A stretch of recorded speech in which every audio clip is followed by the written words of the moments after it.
Hello, dear students. This is RHS Prasad, lecturer in chemistry, VSM College, Ramachandrapuram.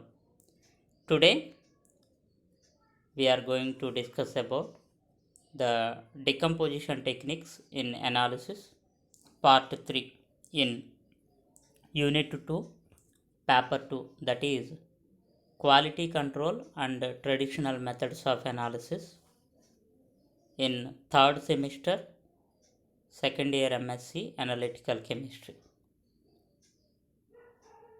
In the previous class, we discussed about the decomposition of samples, particularly inorganic samples, with water. Next, HCl. Next, HF. In today's class, I wish to discuss about the decomposition with HNO3, H2SO4 and HClO4, that is perchloric acid. So ఈ వీడియోస్లో అసలు ఒక యాసిడ్తో ఒక శాంపిల్ని ఎలా decompose చేస్తారు అనే విషయాలు మనం నేర్చుకుంటున్నాం. డికంపోజిషన్ అంటే మళ్ళీ గుర్తు చేస్తున్నాను, it is a process of dissociate or decompose two or more compounds which are soluble very easily. Okay. Decomposition of samples with HNO3. HNO3, it is nitric acid. Nitric acid, either dilute or concentrated state, it is very powerful solvent for number of minerals, especially for sulfides and phosphates. And one more important thing is, when HNO3 mixed with other mineral acids like HCl, it has more number of applications. I think you know very well about aqua regia. It is the mixture of HNO3 and HCl. Generally, aqua regia, it is the combination of concentrated HNO3 and concentrated HCl, which is 1:3 ratio. That is called as aqua regia. And one more is there, that is Lafort aqua regia. It is the combination of same two concentrated HNO3 and concentrated HCl, but the proportion is different. When compared to aqua regia, Lafort aqua regia, it has more oxidizing power, that is strong oxidant when compared to aqua regia. Okay, so if you combine this HNO3 with other minerals or other mineral acids, has more number of applications. So HNO3 is a strong oxidizing agent. Try to keep it in mind. It can oxidize the sulfide into sulfate. I think you know very well about oxidation. What is oxidation? Increase in oxidation number of an element, or addition of oxygen, or removal of hydrogen, or loss of electrons. Okay.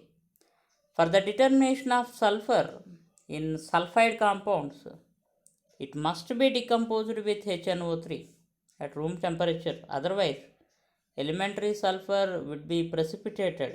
Generally, if copper sulfide is if sulfur is there, then it is precipitated as copper sulfide. Okay. So 65% HNO3 does not corrode. Even 65% of HNO3 does not corrode. The gold, platinum, iridium, rhodium, but silver and palladium are soluble in 65% HNO3. Right. Up to 100 degrees Celsius, HNO3 does not attack polyethylene. Why? Because polyethylene, as it is a polymer, mostly inert element, inert compound. So, up to 100 degrees Celsius, even HNO3 does not attack polyethylene. So, in work with fuming HNO3, which contains some fumes, that is example 85% HNO3, Teflon vessels are recommended. Otherwise, if you use any other metallic vessels for the decomposition of any sample with fuming HNO3, it will damage the vessel. So that is the reason why you need to use Teflon vessels.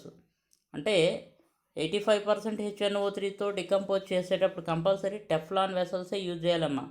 I think Teflon is nothing but poly tetra fluoroethylene. Polytetrafluoroethylene is called as Teflon. It is a polymer, and HNO3 dissolves majority of metals occurring in nature except Rm and platinum. Why? Because they are most stable metals and noble metals. What are the applications of HNO3? Majority of copper sulfides, I already told you, HNO3 can oxidize sulfide into sulfate. So majority of copper sulfides are readily soluble in HNO3 by repeated evaporation with H2SO4 or combination of HCl and H2SO4. Nitrate ion is removed as gas. The oxidation potential of HNO3, that is nitric acid, is sufficient for the decomposition of natural mercuric sulfide, that is called as cinnabar. And HNO3 can dissolve iron disulfide, it is called as iron pyrites, FeS2. Example, cubic form of pyrites decompose without residue in concentrated HNO3. So జనరల్గా pyrites అనేది concentrated HNO3లో ఏ విధమైన రెసిడ్యూస్ని form చేయకుండా ఆటోమేటిక్గా డైరెక్ట్గా dissolve అయిపోతుంది. This method is suitable for the determination of selenium and tellurium in pyrites. So HNO3 decomposes some antimony and tin sulfur salts at room temperature. It leads to the formation of their meta-acids.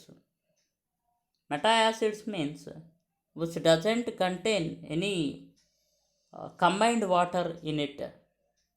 So minerals containing bismuth decomposes easily in concentrated HNO3. These are all applications of HNO3. So molybdenum sulfide is readily decomposed in concentrated HNO3, but during the process molybdenum oxidized to higher oxidation state, nearly +6 state. Next, all oxygen containing uranium minerals like UO2 or UO3, they are minerals of uranium, are readily dissolved in concentrated HNO3. Next, aqua regia, what we discussed earlier here. So aqua regia is a good solvent for arsenic, bismuth, selenium and tellurium sulfides and polysulfides. And Leforte aqua regia, which we discussed, is suitable solvent for the quantitative oxidation of sulfides to sulfates. So it will be oxidized, sulfide will be oxidized to sulfate. So these are the main decomposition properties with HNO3. So let me conclude it. HNO3 most powerful oxidizing agent. It oxidizes sulfide to sulfate. So for the determination of sulfide in sulfur in sulfides, it must be decomposed with HNO3. And generally, majority of copper sulfides are readily soluble. So HNO3 oxidation potential is suitable for the decomposition of mercuric sulfide, copper sulfide, mercury sulfide. Next, HNO3 can dissolve iron pyrites. Next, HNO3 decompose antimony and tin sulfosalts at room temperature. Next, bismuth decomposes easily in concentrated HNO3. Molybdenum sulfide, try to understand every time maximum number of applications related to sulfide state. Molybdenum sulfide is readily decomposed in concentrated HNO3. All oxygen containing uranium minerals like UO2, UO3 are dissolved in concentrated HNO3. Aqua regia is a good solvent for arsenic, bismuth, selenium, and tellurium sulfides. Here also you can observe sulfides and polysulfides. And last, Leforte aqua regia is suitable solvent for the quantitative oxidation of sulfides to sulfates. Next, decomposition with H2SO4. H2SO4, it is sulfuric acid. Of course, it is the king of mineral acids. Hot concentrated H2SO4 has weak oxidizing effect. It has weak oxidizing effect in the decomposition process. Keep it in mind. During oxidation, sulfate reduced to sulfurous acid. Generally, during oxidation, what happens is this sulfate ion will be converted into SO3 2 minus, means it self reduced and it will oxidize. Sometimes reduction continues for forming sulfide to hydrogen sulfide. Generally, reduction what we discussed, sulfate to sulfite. Sometimes the reduction will goes to the formation of sulfur or hydrogen sulfide, that is S2 minus. So sulfate ion is reduced to either sulfur or hydrogen sulfide, that is sulfide. Sulfate behaves as dibasic ligand so that it can form complexes with medium strength with tri and tetravalent metal ions. Tri means M3 plus form and M4 plus form, so that it is a bidentate ligand. It can form complexes with metal ions, particularly with trivalent and tetravalent metal ions. So here you need to remember these 3 points. So up to 250 degrees Celsius, gold is relatively stable with 96% H2SO4. And up to 50 degrees Celsius, polyethylene is stable. Up to 300 degrees Celsius, Teflon is stable with concentrated H2SO4. Means concentrated H2SO4 cannot affect or cannot corrode the Teflon, or cannot spoil Teflon, or cannot dissolve Teflon up to 300 degrees Celsius temperature. Next, what are the applications of H2SO4 decomposition? So hot concentrated H2SO4, it dissolves majority of sulfides that contains gold and platinum group elements and many sulfides of arsenic, antimony and tin metals. Hot concentrated H2SO4 is used for the decomposition of polymetallic ores for the determination of thallium. H2SO4 is suitable solvent for the minerals containing selenium and tellurium.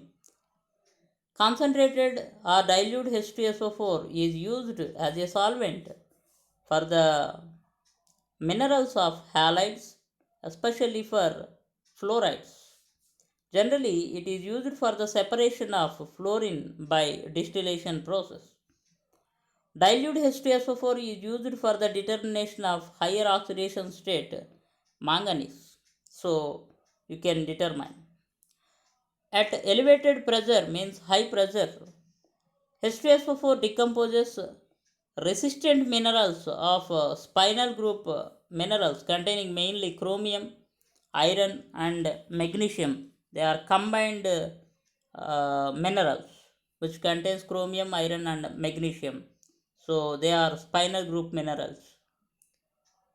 So some of the resistant minerals such as topaz may be decomposed by heating with H2SO4 in a sealed tube. H2SO4 as solvent decomposes rare earth phosphates like minerals containing thorium. Example, phosphate monazite. So they are rare earth phosphates or rare earth metals. Uh, Next, last one, heating with H2SO4 and ammonium sulfate is used for the decomposition of niobium and tantalum minerals. So, what are the applications? Let us conclude. It is used for the dissolution of majority of sulfides. Hot concentrated H2SO4 used for the decomposition of polymetallic ores. Suitable solvent for the minerals containing selenium and tellurium. Concentrated or dilute H2SO4 used for the minerals of acids, especially for fluorides. It is used for the determination of higher oxidation state manganese. At elevated pressure, it decomposes chromium, iron, and magnesium minerals. They are spinal group minerals. And H2SO4 is used for topaz minerals, and H2SO4 decomposes rare earth phosphates like minerals containing thorium. Heating with the combined mixture, that is H2SO4 and ammonium sulfate, it is used for the decomposition of niobium and tantalum minerals. And last topic in decomposition with acids, that is perchloric acid. Generally, the properties of perchloric acid are very similar to the H2SO4. Compared to other mineral acids, this perchloric acid has high boiling point and replaces other acids in their states. Like H2SO4, perchloric acid has oxidation character only at elevated temperature, means at high temperature in a concentrated state about 70%. Perchloric acid is strong dehydrating agent, means it removes water molecules. Except ammonium perchlorate, potassium perchlorate, rubidium perchlorate, cesium perchlorate, all other metal perchlorates readily soluble in water and organic solvents like alcohol and ethyl acetate and acetone, means um, metal perchlorates except these four will be soluble in water and organic solvents. Perchloric acid is used for the decomposition of mineral materials, metals, and their alloys. Perchloric acid can take place of sulfuric acid and HNO3 sometimes. Evaporation of excess is rapid and perchlorates formed are readily soluble. So perchlorate decomposition can produce the compounds which are readily soluble. What are the applications? Very important applications are there here. Generally, perchloric acid is frequently used to precipitate silicic acid H2SiO3 if the sample contains silica. So, perchloric acid is very useful for the determination of silica in calcite, that is CaCO3, dolomite, that is CaCO3, MgCO3, and magnesite, that is MgCO3. Dehydration of precipitated silica with concentrated perchloric acid is more uh, complete than with concentrated HCl. Why? Because I already told you, generally it is a dehydrated mineral. It can dehydrate the compounds. Decomposition with perchloric acid is very useful for the determination of rare earth elements. The complete decomposition, sorry, the complete decomposition of thorium and rare earth phosphates containing silicates with perchloric acid. Decomposition of thorium can be done by perchloric acid. And perchloric acid mixed with HNO3 is suitable for the decomposition of sulfide minerals. Example, decomposition of galena, that is PBS, is completed within several minutes. What is the advantage?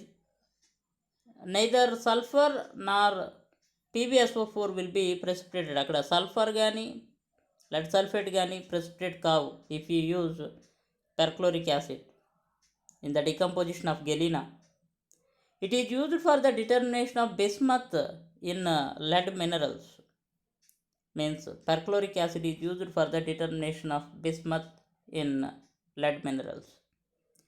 Decomposition with perchloric acid is not recommended for antimony containing minerals because antimonic acid, that is H3SbO4, precipitates during dissolution.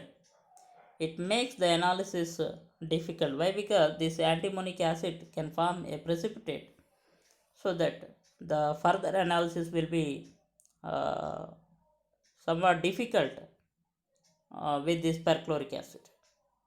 Next, a mixture of these three mineral acids, that is HCl, H2SO4, and perchloric acid, is a very efficient solvent for decomposition of nickel and iron minerals and ores. So, what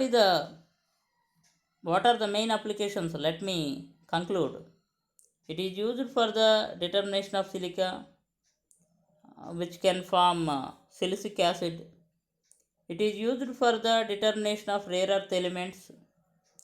It is used for the decomposition of thorium containing minerals, and it is suitable for the galena. And by using this perchloric acid, the lead minerals which contains bismuth can be determined. The decomposition of perchloric acid is not recommended for antimony. Why? Because it can produce antimonic acid which can produce precipitates during dissolution, and the combination of HCl and H2SO4 and perchloric acid, it is very efficient solvent for the decomposition of nickel and iron mineral and ores. So, today's assignment question is explain the decomposition nature of H2SO4. Listen students, ఈ decomposition in analysis అనేది కొంచెం డిఫరెంట్గా ఉంటుంది. ఈ points అన్నీ కూడా maximum మేము గుర్తుపెట్టుకోవాల్సిన పాయింట్స్. ఎందుకనంటే ఈ పాయింట్స్ అన్నిటినీ కూడా మనం ఫైనల్గా అనాలిసిస్ చేసేటప్పుడు ఈ కాన్సెప్ట్స్ అన్నీ కూడా గుర్తుపెట్టుకొని a dissolution or decomposition of